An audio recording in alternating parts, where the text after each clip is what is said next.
कोई भी beginner trader stock market में किसी भी स्टॉक को बाय करता है या फिर सेल करता है या फिर किसी इंडेक्स में ट्रेड कर रहा होता है, जैसे कि निफ्टी 50 हो गया, निफ्टी बैंक हो गया, फिर निफ्टी हो गया, या अदर कोई इंडेक्स या फिर स्टॉक भी हो सकता है। एज बिगिनर ट्रेडर हमेशा अप ट्रेंड के शुरू में शेयर को बाय करना चाहता है और ट्रेंड चेंज होने से पहले अपने शेयर को सेल करके प्रॉफिट बुक करना चाहता है या फिर प्रॉफिट कमाना चाहता है। और डाउन ट्रेंड में शॉर्ट को सेल करके ट्रेंड चेंज होने से पहले बाय करके प्रॉफिट कमाना चाहता है या फिर अपनी पोजीशन को एग्जिट करना चाहता है। बट शेयर को बाय करने के बाद अप ट्रेंड कब डाउन ट्रेंड में चेंज हो जाता है एंड डाउन ट्रेंड में शॉर्ट सेल करने के बाद डाउन ट्रेंड अप ट्रेंड में कब चेंज हो जाता है या फिर कन्वर्ट हो जाता है, एज ए बिगिनर ट्रेडर इसको आइडेंटिफाई नहीं कर पाता और प्रॉफिट सही टाइम पे बुक ना करके एज ए बिगिनर ट्रेडर को लॉस बुक करना पड़ता है। तो आज की इस वीडियो में हम प्राइस एक्शन को यूज करके ट्रेंड को आइडेंटिफाई करने की कोशिश करेंगे और सही टाइम पे एग्जिट करने का सही तरीके को समझेंगे। जैसा कि हम जानते हैं, प्राइस अगर लगातार हाई और लो बनाते हुए जा रहा है तो उसको हम अप ट्रेंड कहते हैं। तो यहाँ पे मैं आपको एक एग्जांपल देके इस वीडियो को समझाने वाला हूँ। तो मान लीजिए कि यहाँ पर असिमेट्रिकल ट्रायंगल चार्ट पैटर्न का ब्रेकआउट हुआ है और इस ब्रेकआउट के दौरान ही आपने इस स्टॉक में एंट्री कर ली या फिर इस इंडेक्स में एंट्री कर ली और यहीं से प्राइस हाई और लो बना के अप ट्रेंड में जाने लगता है और आपको अपनी ट्रेड में प्रॉफिट भी दिख रहा होता है। अगर आपने पहले से ही कोई टारगेट फिक्स करके रखा है किसी लेवल पे और प्राइस उस लेवल तक जा चुका है, तब तो आप उस लेवल पे प्रॉफिट बुक करके एग्जिट कर जाओगे। लेकिन प्रॉब्लम यहाँ पे दो सिनारियों में देखने को मिल सकता है। पहला, या तो प्राइस आपके टारगेट तक गया ही नहीं, आपके टारगेट को हिट करने से पहले ही प्राइस नीचे आ गया। दूसरा,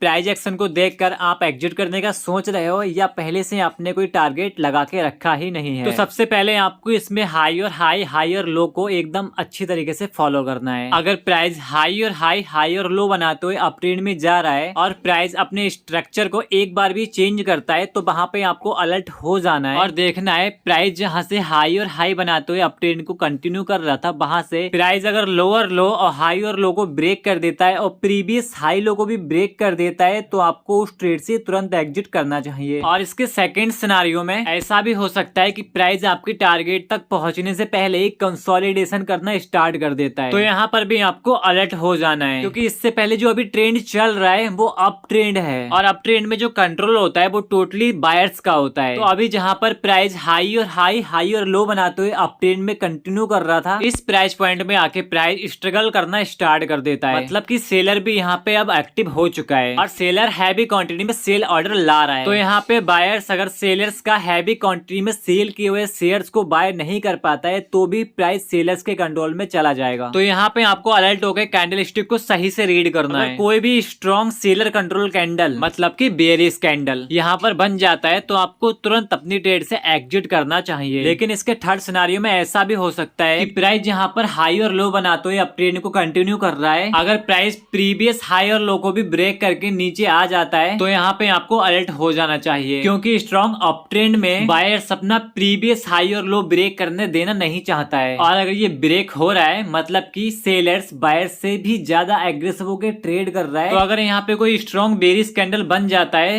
और अपने प्रीवियस हाई लो को भी ब्रेक कर देता है तो आपको तुरंत अपनी ट्रेड से एग्जिट करना चाहिए। और इसके फोर्थ सिनारियो में ऐसा भी हो सकता है कि प्राइस अपना हाई और लो के बीच में ही कंसोलिडेट करना स्टार्ट कर देता है, मतलब कि स्ट्रगल करना शुरू कर देता है। इसका मतलब बायर और सेलर्स दोनों ही सेम एफर्ट से प्राइस को अपने अंडर लेने की कोशिश कर रहे हैं, मतलब कि प्राइस अपने कंट्रोल में करने की कोशिश कर रहे हैं। अगर बायर यहाँ पे ज्यादा एग्रेसिव होकर ट्रेड करने लगता है और सप्लाई से ज्यादा डिमांड बढ़ने लगती है तो प्राइस ऊपर चला जाएगा, या अगर यहाँ से सेलर्स ज्यादा एग्रेसिव होकर ट्रेड करने लगता है तो प्राइस यहाँ से रिवर्स कर जाएगा और बहुत ही तेजी से डाउन साइड निकल जाएगा। ऐसे ही डाउन ट्रेंड में प्राइस लोअर हाई और लोअर लो बनाते हुए जाता है। अगर प्राइस अपने प्रीवियस लोअर लो को ब्रेक नहीं कर पाता है या इस एरिया में आकर स्ट्रगल करना स्टार्ट कर देता है, इसका मतलब इस प्राइस पॉइंट पे आके अब बायर भी इसमें एक्टिव हो चुका है और सेलर जितना भी सेल ऑर्डर डाल रहा है बायर्स उसको फुल्ली कंज्यूम कर ले रहा है, मतलब कि बाय कर ले रहा है। अगर यहाँ पे कोई स्ट्रॉन्ग बुलिश कैंडल बन जाता है तो यहाँ पर आपको अलर्ट हो जाना है। अगर एक और स्ट्रॉन्ग बुलिश कैंडल प्रीवियस लो और हाई को भी ब्रेक कर देता है तो आपको तुरंत उस ट्रेड से एग्जिट करना चाहिए। प्राइस अभी जहाँ पर लो और हाई और लो और लो बनाते हुए डाउन साइड कंटिन्यू कर रहा था, उस वक्त प्राइस पे कंट्रोल था टोटली सेलर्स का। तो सेलर्स यहाँ पे बिल्कुल भी नहीं चाहेगा कि प्राइस उसके हाई और लो को ब्रेक करे। अगर कोई भी स्ट्रॉन्ग बुलिश कैंडल प्रीवियस लो और हाई को ब्रेक कर देता है तो वहां से ट्रेंड चेंज होने का चांस ज्यादा रहता है और प्राइस बहुत ही तेजी से अपसाइड मूव कर जाता है। तो जो कंडीशन मैंने अभी आपको अप ट्रेंड के दौरान फॉलो करने को बोला था, सेम आप डाउन ट्रेंड में भी फॉलो करके चल सकते हो। बस आपको प्राइस एक्शन को सही से रीड करना है और इसको आप इंट्राडे में 5 मिनट और 15 मिनट टाइम फ्रेम चार्ट पे यूज कर सकते हो। और अगर आप स्विंग ट्रेडिंग करते हो तो आपका जो टाइम फ्रेम है चार्ट का वो 1 डे रहना चाहिए या 1 आवर रहना चाहिए, जिससे कि आप प्राइस एक्शन को बहुत ही अच्छी तरीके से रीड कर पाओगे। तो वीडियो अगर पसंद आई हो तो वीडियो को एक लाइक जोर से कर देना और अगर आप इस चैनल पे नए हो तो चैनल को जोर से सब्सक्राइब कर सकते हो और अपने दोस्तों के साथ भी शेयर कर देना, क्योंकि इस चैनल पे आपको basic to advance share market